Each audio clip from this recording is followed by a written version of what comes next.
Video చూసే ముందు జై శ్రీరామ్ అని కామెంట్ చేయండి. పుష్యమాసం వెళ్ళిపోయింది, మాఘమాసం వచ్చింది. మాఘ అంటే పాపము లేనిది అని అర్థం. సూర్యభగవానుడికి చాలా ఇష్టమైన మాసం మాఘమాసం. ఈ మాసంలో పౌర్ణమికి ముందొచ్చే సప్తమిని రథసప్తమి అని అంటాం. మాఘ శుద్ధ సప్తమి సూర్యగ్రహణముతో సమానము. ఈ రథసప్తమి రోజున చేసే పూజలు, దానాల వల్ల కోట్ల రెట్లు పుణ్యఫలములను, ఆయురారోగ్యమును, సంపదలను పొందవచ్చు. మాఘశుద్ధ సప్తమి రోజున సూర్యభగవానుడు పుట్టిన రోజు. సకల జగత్తుకి వెలుగునిచ్చే సూర్యుడు రథాన్ని ఎక్కి తన దిశ నిర్దేశాన్ని మార్చుకునే రోజే రథసప్తమి. ఇలాంటి శక్తివంతమైన రోజున మనం కొన్ని నియమాలను పాటిస్తే మన ఆరోగ్యం వృద్ధి చెంది దీర్ఘకాలిక వ్యాధుల నుండి ఉపశమనం లభిస్తుందని మన శాస్త్రాలు చెబుతున్నాయి. పంచాంగం ప్రకారం మాఘమాసంలోని శుక్లపక్ష సప్తమి తిథి ఫిబ్రవరి 15 గురువారం ఉదయం 10 గంటల నుంచి మొదలై ఫిబ్రవరి 16 ఉదయం 8:54 ముగుస్తుంది. కాబట్టి శుక్రవారం ఉదయాన తిథి ఆధారంగా ఫిబ్రవరి 16వ తేదీన రథసప్తమిని జరుపుకుంటారు. రథసప్తమి ముందు రోజు రాత్రి ఉపవాసం ఉండి మర్నాడు ఉదయం సూర్యోదయానికి ముందుగానే నిద్రలేచి తలస్నానం చేయాలి. స్నానం చేసేటప్పుడు మగవారు అయితే 7 జిల్లేడు ఆకులను, ఆడవారు అయితే 7 చిక్కుడు ఆకులు తీసుకుని తలపైన భుజాలపై ఉంచుకుని స్నానం చేయాలి. చిక్కుడు ఆకులు అందుబాటులో లేకపోయినా స్త్రీలు 7 జిల్లేడు ఆకులను ఉంచుకుని స్నానం చేయవచ్చు. ఈ 7 జిల్లేడు ఆకులను సూర్యుని 7 రంగులకు ప్రతీకగా భావిస్తారు. ఇలాంటి ఆకులు మీకు అందుబాటులో లేకపోతే స్నానం చేసే నీటిలో ఎర్ర పువ్వులను వేసుకుని స్నానం చేస్తే మంచిది. ఇలా చేస్తే సూర్య భగవానుడు సంతోషించి ఐశ్వర్యాన్ని ప్రసాదిస్తాడు. రథసప్తమి సందర్భంగా ఈ జిల్లేడు ఆకులను ఒంటికి తగిలేలా ఉంచి స్నానం చేయడం వల్ల తడిసిన జిల్లేడులోని ఔషధ గుణాలు మన చర్మానికి అందే అవకాశం ఉంటుంది. అలాగే మనకున్న దృష్టి దోషాలు తొలగిపోతాయని నమ్ముతారు. ఈ రోజున స్నానం చేసిన తరువాత నీటిలో చిన్న బెల్లం ముక్క, ఎర్రటి పువ్వులు వేసి సూర్యభగవానుని అర్ఘ్యం సమర్పించండి. ఓం సూర్యాయ నమః అనే మంత్రాన్ని జపిస్తూ సూర్య భగవానుడికి అర్ఘ్యం సమర్పించాలి. ఆ తర్వాత ఆదిత్య హృదయ స్తోత్రాన్ని పఠించాలి. ఈ రోజున ఎవరైతే ఆదిత్య హృదయం పాటిస్తారో వాళ్ళకి తరతరాల తరగని ఐశ్వర్యం లభిస్తుందని విశ్వాసం.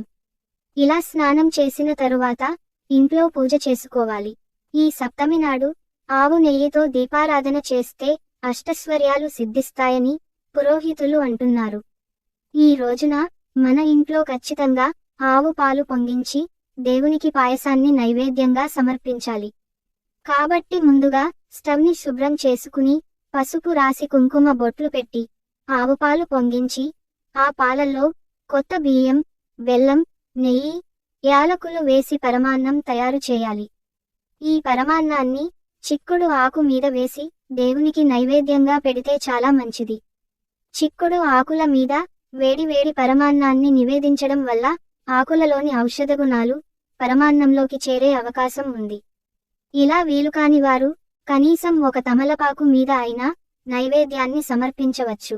మీ ఇంట్లో తులసి మొక్క ఉంటే తులసి మొక్క ముందు రథం ముగ్గు వేసి అక్కడే ఒక చిన్న పొయ్యిని ఏర్పాటు చేసుకుని తులసి మొక్క పక్కనే ఆవు పాలతో పరమాన్నం చేసి తులసికి నైవేద్యం సమర్పిస్తే ముక్కోటి దేవతల ఆశీర్వాదం లభిస్తుందని విశ్వాసం.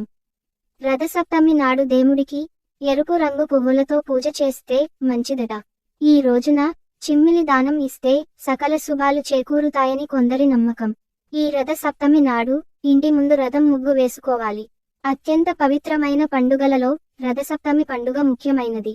రథసప్తమి రోజున సూర్యదేవుడు తన శక్తివంతమైన కిరణాలతో ఈ ప్రపంచం మొత్తం పైన తన కరుణాకటాక్ష వీక్షణాలను ప్రసరింపజేస్తాడని భక్తులు ప్రగాఢంగా విశ్వసిస్తారు.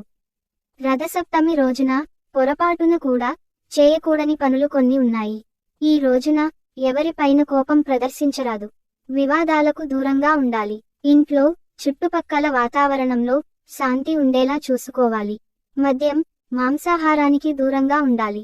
ఈ రోజున ఉప్పు వినియోగం కూడా నిషేధించబడింది. ఈ రథసప్తమి రోజున ఓం ఆదిత్యాయ నమః అని 108 సార్లు జపిస్తే చాలా మంచిదని పండితులు చెబుతున్నారు. మీ పూజ గదిలో సూర్య భగవానుడి చిత్రపటం ఉంటే మంచిది. అలాగే ఈ రథసప్తమి రోజున ఇంట్లో సూర్య యంత్రాన్ని పెట్టుకుంటే చాలా మంచిది. రథసప్తమి రోజు మీ స్తోమతను బట్టి ఎవరికైనా పేదవారికి ఎరుపు రంగులో ఉండే ఆహార పదార్థాలు కానీ ఎరుపు రంగులో ఉండే వస్తువులు కానీ దానం చేయండి. ఇలా వీటిని దానం చేస్తే మీ జాతకంలో ఏవైనా దోషాలు ఉంటే అవన్నీ తొలగిపోతాయి. అలాగే మీ జాతకంలో సూర్యుని స్థానం బలపడుతుంది. ఈ రథ సప్తమి రోజున దగ్గరలో ఉన్న శివాలయానికి వెళ్లి ఉదయం 6 గంటల నుండి 7 గంటల మధ్య ప్రదక్షిణాలు చేయండి.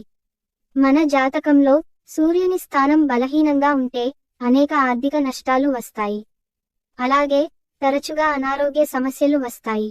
సమాజంలో తగిన గౌరవం ఉండదు. చేపట్టిన పనిలో ఆటంకాలు ఏర్పడతాయి.